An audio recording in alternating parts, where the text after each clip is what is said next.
Hoy vas a conocer la batalla das Figueiras.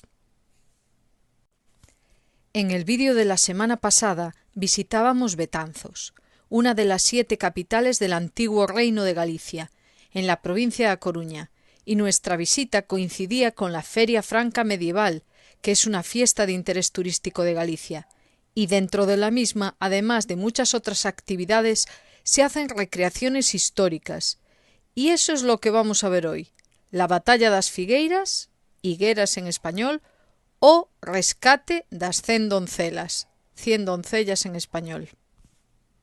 Valteira, un aplauso para María Valteira, por favor, un aplauso. Gracias, niño de Nos empiezan a poner delante.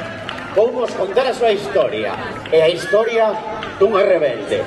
Tamén a historia dunha pícara, dunha tabur sinuosa e insinuante, capaz de roubar llamán ao máis pillo do AMPA medieval. Unha mentira ben posta, moito vale, pouco costa. O relato dunha cantante e bailarina. Tamén a historia dunha sobrevivinte nun mundo hostil á contumacia feminina. Pedro García de Ambroa, trovador galego da pequena nobreza. Dixo pequena, verdade? Dixo pequena, verdade? Dixo pequena.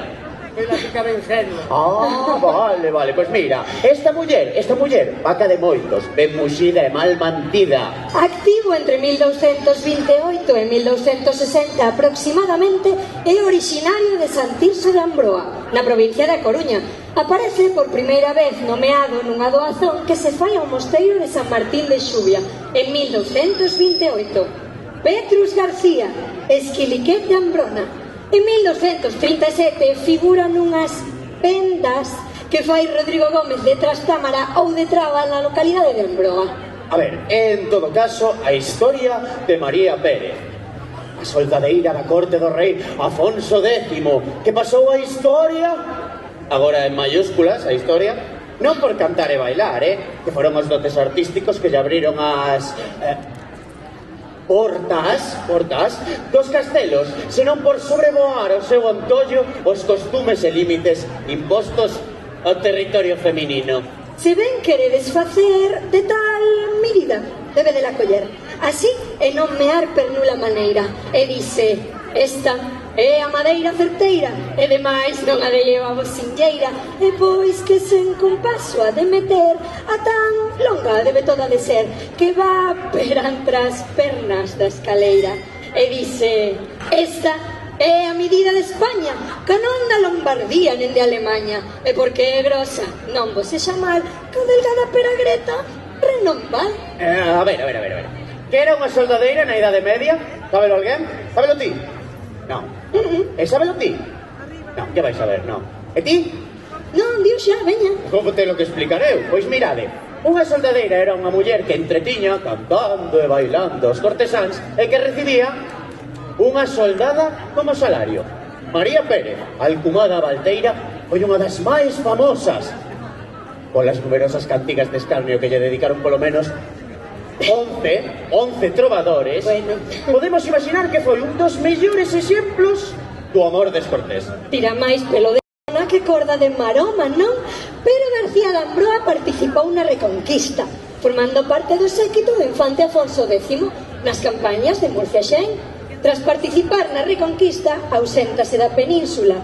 Pode que coa intención de viaxar a Terra Santa, xa que non figura no repartimento de Sevilla de 1248. Tras o seu regreso, sobre 1253, aparecen os documentos nos que se fai referencia á súa morte en 1261. Todo vai ben, se a morte non ven.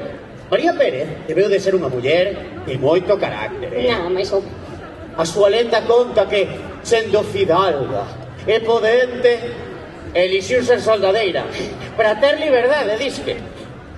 A sociedade medieval non estaba moi de acordo co tema da emancipación das mulleres, aínda que elas souberon atopar algunhas bisguas para a súa liberdade nos conventos. A ver, vou facer un pequeno matiz. Elas eran libres no sentido de que non dependían de ningún varón. Tamén atoparon a liberdade en actividades próximas a Pira licenciosa. Quen xoga con moitas pallas, unha lle quitará os ollos. Pero García de Ambroa caracterízase pola cantidade de trovadores que os satinizan, xa sexa pola súa peregrinación, xa sexa pola súa relación coa soldadeira Valteira. O que Valteira ora quer vingar das deshonras que no mundo prendeu. Se vence ser, non deba comenzar en mí, que ando por elas andeu. Mais comenzate en Reino de León, upres deshonras de cuantos si son, que llas deshonras non queren peitar. Quen non se sinta con forzas, que non se meta en liornas. Vibrante, vigorosa, viaxeira, foise pra terra santa como a cruzada, e a súa viaxe inspirou o sarcasmo dos seus colegas trovadores como Pero unha ponte que lle dedicou outra cantiga de escarnio. Esta malhumorada e algo obscena que probablemente non preocupou demasiado a Valteira. Pois non, que nin inimigos teña. Mire, ven por onde vai. Muller finxida, maza podrida. Home fanfurriñento, todo evento. Falar sen pensar e tirarse a apuntar. Fai mal e agarda outro tal. Febreiro e as mulleres no día de 7 pareceres. Non hai cagada sen mexada. Dos biquiños. Saben os filliños. Atrás.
Rei que se coñece pola súa crueldade e do que a historia rexistra con horror o seu reinado, ocorre o feito que lle ximos a narrar. Mauregato, para conservar o seu reinado e non ser invadido polas forzas mouras, aliouse co califa de Córdoba, Abdelramán, cun pacto que lle obrigaba a entregar anualmente como feudo o reino de Corto 100 doncelas, metade da clase nobre e a outra metade da plebe, que ían destinadas aos haréns do califa. Axustado este pacto, repartíanse este tributo entre todos os povos que pactaron co califa, e a Betanzos correspondíalle dar 6 doncelas, 3 nobles e 3 plebeyas, que eran conducidas á Torre de Peito Burdelo, situada na parroquia de Santa María de Sarandóns. Era en Padrón e Betanzos onde se reunían as doncelas de todos os lugares do Reino de Galiza, para embarcalas rumbo a Levante, onde desembarcaban para ser conducidas aos haréns do Califato de Córdoba. No ano 793, En Betanzos, opúxose o pobo a dar este tributo, fomentando unha conspiración na que tomaron parte tanto os nobres como o pobo. Polo tanto, cando chegan os mouros a Betanzos, o pobo dirixido polos nobres manifestoulles pacíficamente a súa posición, pedíndolles que se retiraran sen levar as doncelas, pois doutro xeito opoñeríanse con todas as súas forzas.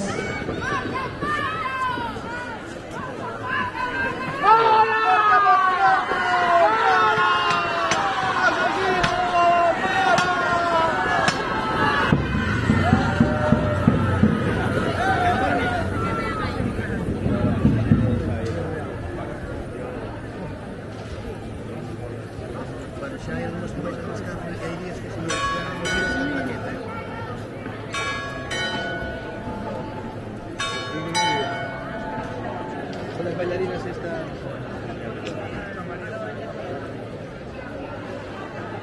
Mira que se...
Entrega de 6 doncelas que corresponden a esta vila e que, según o acordado, terán que ser 3 doncelas nobres e 3 plebeyas.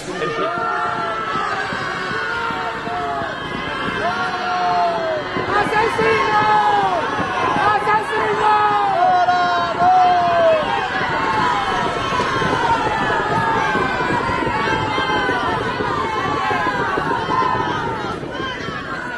Eu, Mauregato, rei de León, Galicia e Asturias, ordeno á vila de Betanzos a entrega de 3 doncelas nobres e 3 plebeyas a Yusuf Amar, enviado do califa Abdelrahman, como imposto a pagar pola nosa casa e coroa. Asinado, rei Mauregato.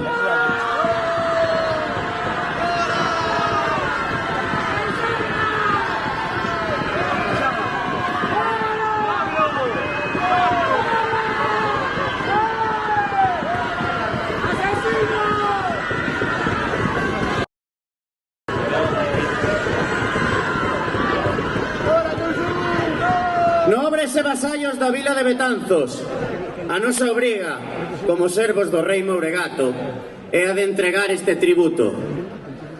Señor Yusuf Amar, en nome da vila de Betanzos, fago vos entrega das 6 doncelas que nos corresponden, por acordo entre o noso señor, o rei Mauregato, e o voso califa. Amar, por favor, prego vos que liberedes a miña filla, que é o único que teño.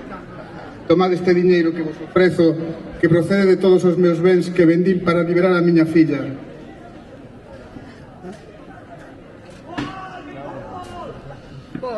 Como usades, Vilán, ofrecerme cartos, cando eu só obedezo? O meu señor, Abdelrahman, o califa de Córdoba. Fora daqui! Fora! Pois entón prefiro vela morta que sexa deshonrada polo califa.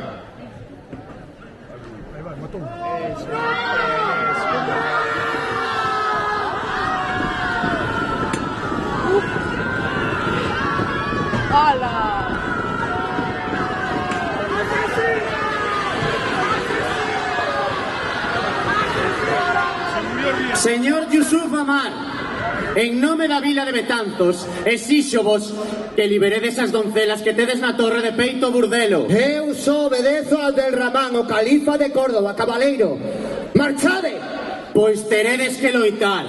Pobo de Betanzos, ás armas!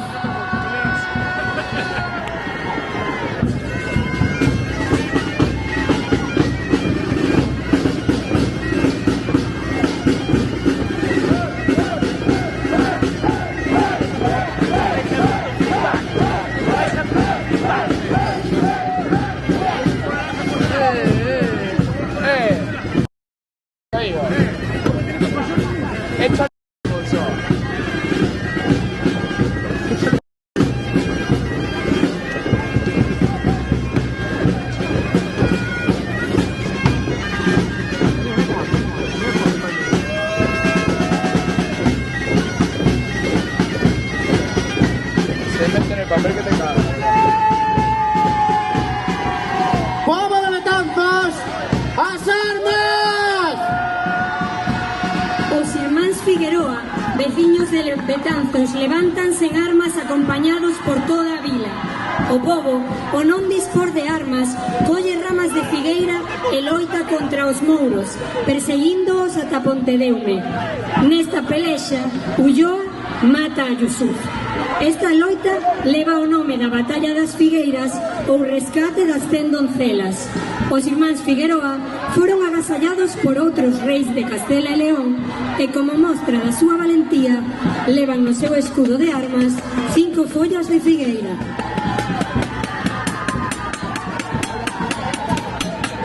Betanzos foi liberado!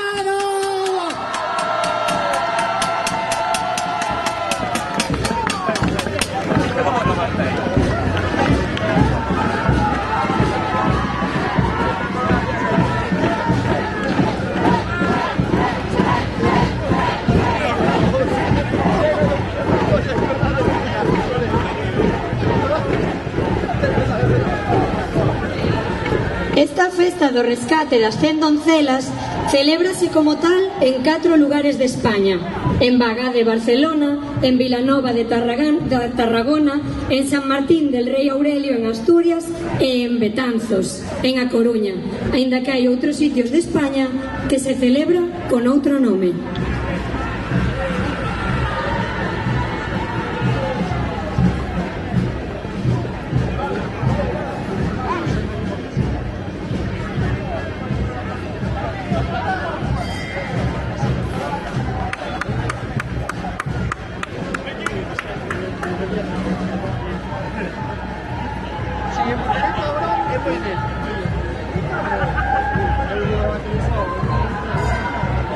Están llorando.